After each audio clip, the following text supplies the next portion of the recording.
بسم الله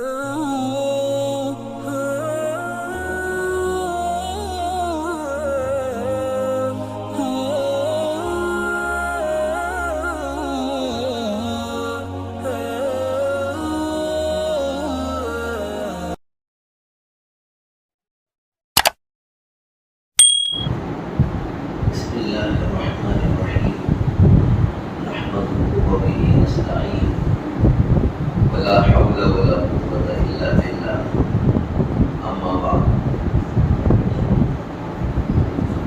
ويملك كل شيء ولا يملكه شيء ولا غنى عن الله طرفة عين ومن استغنى عن الله طرفة عين فقد كفر وكان من أهل الحين. اسلامی عقائد کا سلسلہ چل رہا ہے. گزشتہ آخری عقیدہ ہمارے سامنے یہ آیت تھا کہ اللہ تعالیٰ ہی بندوں کی دعاؤں کو قبول کرتے ہیں اور بندوں کی حاجتوں کو پورا کرتے ہیں. دعاؤں کا سننے والا، دعاؤں کا قبول کرنے والا بھی صرف اور صرف اللہ ہے، اور حاجتوں کا پورا کرنے والا بھی واحد ذات اللہ کی ذات ہے. اللہ کے علاوہ کسی کے لیے ہم یہ طاقتیں نہیں مانتے. وَيَمْلِكُ كُلَّ شَيْءٍ، آگے کا عقیدہ ہے کہ اللہ کائنات کے ہر ذرے کا مالک ہے. آسمانوں، زمینوں، جو کچھ آسمان اور زمین کے درمیان میں ہے، ہر پتے سے لے کے ذرے تک، ہر بڑے سے لے کے چھوٹے تک، ہر چیز کا واحد جو مالک ہے وہ اللہ رب العالمین ہے. وَيَمْلِكُ كُلَّ شَيْءٍ، اللہ ہر چیز کا مالک ہے. وَلَا يَمْلِكُهُ شَيْءٌ، کوئی چیز اللہ کی مالک نہیں ہے. اللہ کا بس ہر چیز پہ چلتا ہے. کسی کا بس اللہ پہ نہیں چلتا. اللہ کسی کے قابو میں نہیں، اللہ کسی کی ملکیت نہیں. تو اللہ ہر چیز کا مالک ہے، کوئی چیز اللہ کے اوپر مالک نہیں ہے. یہ اسلامی عقیدہ ہے. وَلَا غِنًى عَنِ اللَّهِ طَرْفَةَ عَيْنٍ، اور کوئی بھی چیز اللہ سے بے نیاز نہیں ہے. کائنات میں موجود ہر چیز اللہ کی محتاج ہے. اللہ کی شان الصمد ہے. جب ہم سورہ اخلاص پڑھتے ہیں تو کیا کہتے ہیں؟ اللہ الصمد. صمد کہتے ہیں ایسی ذات کو کہ ہر چیز اس کی محتاج ہو اور وہ کسی کا محتاج نہ ہو. صمد عربی زبان کا لفظ ہے. صمد کہتے ہیں ایسی ذات ہر کوئی اس کا محتاج ہو اور وہ کسی کا بھی محتاج نہ ہو. تو یہ اللہ کی شان ہے. یہی وجہ ہے کہ اگر بندوں میں سے کسی کا نام عبد الصمد ہو تو اسے صرف صمد کہہ کر پکارنا جائز نہیں ہے، اس سے گناہ ہوگا. جس کا نام عبد الصمد ہو تو اسے پورا نام عبد الصمد کہہ کر پکارنا چاہیے، اس لیے کہ صمد یہ اللہ کی خصوصیت ہے. اللہ کے علاوہ کوئی اس لائق اور اس قابل کا نہیں ہے کہ اسے صمد کہہ کر پکارا جائے. کیوں؟ اس لیے کہ صمد کا معنی ہم سمجھ جائیں گے تو پھر ہماری مشکل ختم ہو جائے گی. صمد کہتے ہیں ایسی ذات کو کہ ہر کوئی اس کا محتاج ہو اور وہ کسی کا محتاج نہ ہو. ظاہر سی بات ہے ہم بندوں میں سے تو کسی کی یہ شان نہیں ہے. ہم خود دوسروں کے محتاج ہیں، ہر کام میں دوسروں کے محتاج ہوتے ہیں. تو ہم جو ہے اس شان کے مالک نہیں ہیں، اسی لیے یہ نام ہم ڈائریکٹلی اپنے اوپر استعمال نہیں کر سکتے، بلکہ عبد لگا کر استعمال کرنا. عبد الصمد، صمد کا بندہ. جو ذات سچ میں صمد ہے اس ذات کا بندہ. تو وَلَا غِنًى عَنِ اللَّهِ طَرْفَةَ عَيْنٍ، کوئی بھی چیز اللہ سے بے نیاز نہیں ہے. وَمَنِ اسْتَغْنَىٰ عَنِ اللَّهِ طَرْفَةَ عَيْنٍ، اگر کوئی انسان ایک لمحے کے برابر بھی، پلک جھپکنے کے برابر بھی اگر اپنے آپ کو اللہ سے بے نیاز ہونا ظاہر کرے گا فقد کفر، وہ کافر ہو جائے گا. جو ایمان والا بھی ایک لمحے کے لیے بھی یہ کہتے ہیں کہ مجھے اللہ کی کوئی ضرورت نہیں ہے، نعوذ باللہ ثم نعوذ باللہ، اللہ ہم سب کی حفاظت فرمائے، ایک لمحے کے لیے بھی اگر کوئی بندہ اللہ سے بے نیازی کا اعلان کرتا ہے، اظہار کرتا ہے، تو اب وہ بندہ مومن باقی نہیں رہتا بلکہ وہ کافر ہو جاتا ہے، وَكَانَ مِنْ أَهْلِ الْحِيلِ، اور وہ گمراہ ہو جاتا ہے۔ وَاللَّهُ يَغْضِبُ وَيَرْضَى، آگے کا عقیدہ، اللہ غصہ بھی ہوتے ہیں اور راضی بھی ہو جاتے ہیں، اللہ غصہ ناراض بھی ہوتے ہیں اور راضی بھی ہو جاتے ہیں، لا لأحد من البراء، لیکن اللہ کا راضی ہو جانا، اللہ کا ناراض ہو جانا یہ ہم مخلوق کی طرح نہیں ہے۔ جس طرح ہم کسی سے غصہ ہو جاتے ہیں یا کسی سے خوش ہو جاتے ہیں، راضی ہو جاتے ہیں، تو اللہ کا راضی ہو جانا، ناراض ہو جانا یہ ہم بندوں کے جیسا نہیں ہے۔ اللہ کی ذات بندوں کی مشابہت سے پاک ہے، اللہ کی ذات بندوں کی مشابہت سے پاک ہے۔ قرآن کریم نے جو ہے واضح لفظوں میں یہ اعلان کر دیا، لیس کمثلہ شیء، اللہ جیسی کوئی چیز نہیں ہے، مخلوقات کی مشابہت سے اللہ کی ذات پاک ہے۔ جس طرح ہم سنتے ہیں اللہ بھی سنتے ہیں، لیکن اس کا معنی یہ نہیں ہے کہ جس طرح سننے کے لیے ہم کان کے محتاج ہیں کہ کان ہوں گے تو ہم سن پائیں گے، کان نہیں ہوں گے تو نہیں سن پائیں گے، تو اللہ بھی سنتے ہیں تو اس کا مطلب اللہ کے بھی کان ہوں گے ہماری طرح؟ نہ، اللہ سنتے ہیں لیکن کان کے محتاج نہیں ہے۔ ہم دیکھتے ہیں تو دیکھنے کے لیے ہم آنکھوں کی ضرورت ہے، ہمیں آنکھوں کے بغیر ہم نہیں دیکھ سکتے۔ اللہ بھی دیکھتے ہیں لیکن کیا اللہ آنکھوں کے محتاج ہے؟ جواب ہے اللہ آنکھوں کے محتاج نہیں ہے۔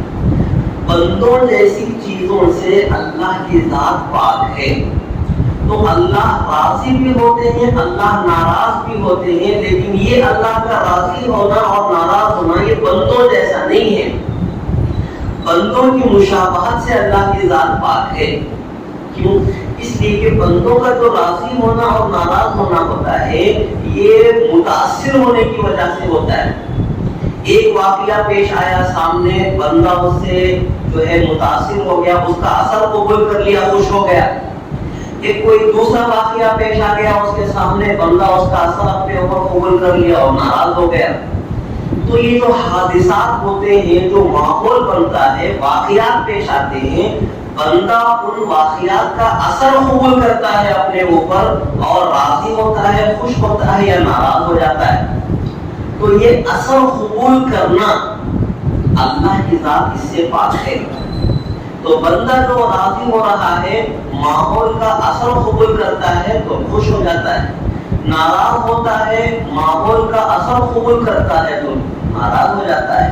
تو یہ اثر قبول کرنے کی وجہ سے بندے کی رضا اور ناراضگی کا ہوتا ہے فرق، لیکن اللہ کی ذات یہ اثر قبول کرنے سے بے نیاز ہے، اس لیے کہ اثر قبول کرنا محتاج ہونے کی دلیل ہوتی ہے، اثر قبول کرنا مخلوق ہونے کی دلیل ہوتی ہے، اور اللہ کی ذات نہ محتاج ہے نہ مخلوق ہے۔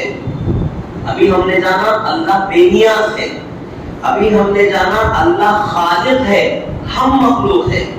تو خالق مخلوق کی ضرورتوں سے بے نیاز ہے، جو ضرورتیں ہماری ہوتی ہے ان ضرورتوں سے اللہ کی ذات پاک ہے، یہ چیز ماننا ضروری ہے۔ لا کأحد من الورى، اللہ کی جو صفات ہے وہ مخلوق کے مشابہ نہیں ہے، مخلوق جیسی صفات نہیں ہے، انسانوں جیسی صفات نہیں ہے، بلکہ وہ اپنی شان جیسی بھی ہوں گی وہ صفات اللہ کی، ہمیں اس کی کھوج میں لگنے کی ضرورت نہیں ہے۔ آگے کا بڑا اہم عقیدہ ہے، وہ ہے صحابہ کرام کی مبارک جماعت کے بارے میں ہم مسلمان اہل سنت والجماعت کا کیا عقیدہ ہے۔ صحابہ کون ہے؟ پہلے یہ سمجھنے کی ضرورت ہے۔ صحابہ وہ لوگ ہیں جنہوں نے ایمان کی حالت میں حضور پاک صلی اللہ علیہ وسلم کو دیکھا اور ایمان کی حالت میں اس دنیا سے رخصت ہو گئے. ایمان کی حالت میں نبی پاک علیہ السلام کو اپنی آنکھوں سے دیکھا، حضور کے اس مبارک چہرے کو اپنی آنکھوں سے دیکھا اور ایمان کی حالت میں اس دنیا سے رخصت ہو گئے. یہ بنیادی کانسیپٹ ہے صحابہ کا. اگر اس حالت میں ایک لمحے کی بھی صحبت نبی سے حاصل ہو گئی تو اس بندے کا مقام اتنا بڑا ہو گیا صحابی ہو جانے کی وجہ سے کہ قیامت تک پیدا ہونے والا بڑے سے بڑا ولی بھی صحابہ کے قدموں کے برابر بھی نہیں ہو سکتا. صحابہ کا مقام اتنا بڑا ہے کہ قیامت تک پیدا ہونے والا بڑے سے بڑا ولی بھی صحابہ کے قدموں کے برابر نہیں ہو سکتا. یہ کس بنیاد پر؟ حضور پاک صلی اللہ علیہ وسلم کا جو دیدار کیا ہے انہوں نے ایمان کی حالت میں، حضور کی جو مبارک صحبت ان کو مل گئی ہے، سنگت ان کو مل گئی ہے حضور پاک علیہ السلام کی، اس نسبت نے ان کا مقام اتنا بلند کر دیا کہ قیامت تک کوئی امتی اس مقام اور مرتبے کو حاصل نہیں کر سکتا. اللہ کے نبی علیہ السلام نے فرمایا کہ تم میں کا اگر کوئی، یعنی ہم میں سے اگر کوئی احد پہاڑ کے برابر سونا بھی خرچ کر دے اللہ کی راہ میں، احد پہاڑ بہت بڑا پہاڑ ہے، تو احد پہاڑ کے برابر اگر ہم سونا بھی خرچ کر دیں تو صحابہ کے مٹھی پر جو خرچ کرنے کے برابر بھی ہم نہیں پہنچ سکتے. صحابہ کرام کا مٹھی پر جو انہوں نے صدقہ کیا ہے اللہ کی راہ میں، اگر ہم احد پہاڑ کے برابر سونا بھی خرچ کر کے اللہ کی راہ میں، پھر بھی وہ مقام ہمیں حاصل نہیں ہو سکتا. حدیث میں اللہ کے نبی نے بیان فرمایا یہ مقام اور مرتبہ ہے. صحابہ کرام کون ہیں؟ دنیا میں نبیوں کے بعد اس دنیا میں سب سے مبارک، سب سے پاکیزہ اور سب سے زیادہ اللہ کا محبوب ترین طبقہ اگر کوئی ہے تو وہ صحابہ کی جماعت ہے. نبیوں کے بعد زمین پر سب سے مبارک، سب سے پاکیزہ اور اللہ کے یہاں سب سے زیادہ محبوب طبقے کا نام ہے صحابہ. اب ہمارا عقیدہ کیا ہے اس مبارک جماعت کے بارے میں؟ دیکھیں، وَنُحِبُّ أَصْحَابَ رَسُولِ اللَّهِ صلی اللہ علیہ وسلم، ہم مسلمان اہل سنت والجماعت حضور پاک صلی اللہ علیہ وسلم کے مبارک ساتھیوں کی جو جماعت ہے، صحابہ کی جماعت سے سچے دل سے محبت کرتے ہیں. ہم صحابہ سے دل و جان سے محبت کرتے ہیں صحابہ سے. وَلَا نُفَرِّطُ فِي حُبِّ أَحَدٍ مِّنْهُمْ، صحابہ میں سے کسی خاص شخصیت کی محبت میں حد سے آگے نہیں بڑھتے. صحابہ میں سے کسی خاص شخصیت کی محبت میں حد سے آگے نہیں بڑھتے. وَلَا نَتَبَرَّأُ مِنْ أَحَدٍ مِّنْهُمْ، اور نہ ہی صحابہ میں سے کسی سے اپنی لا تعلقی کا اظہار کرتے ہیں کہ فلاں صحابی سے ہمارا کوئی واسطہ نہیں، اس طرح کی گستاخی کی بات ہم نہیں کہتے. تو سارے صحابہ سے دل و جان سے محبت کرتے ہیں. کسی خاص شخص صحابہ میں سے کسی خاص شخصیت سے محبت میں حد سے آگے نہیں بڑھتے اور نہ کسی صحابہ کی شان میں گستاخی کرتے ہیں کہ ان سے ہمارا کوئی تعلق نہیں ہے، اس طرح کی بات بھی ہم نہیں کرتے.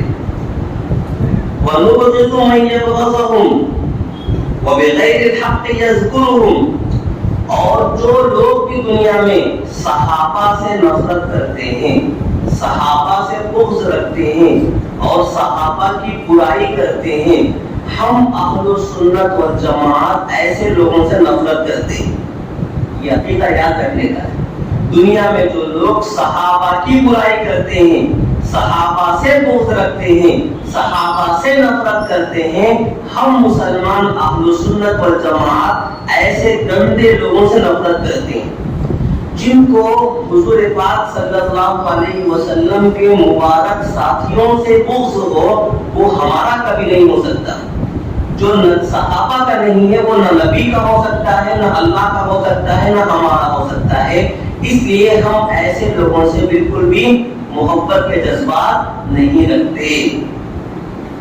وَلَا نَذْكُرُهُمْ إِلَّا بِالْخَيْرِ، اور ہم صحابہ کا ذکر بھلائی کے سوا نہیں کرتے.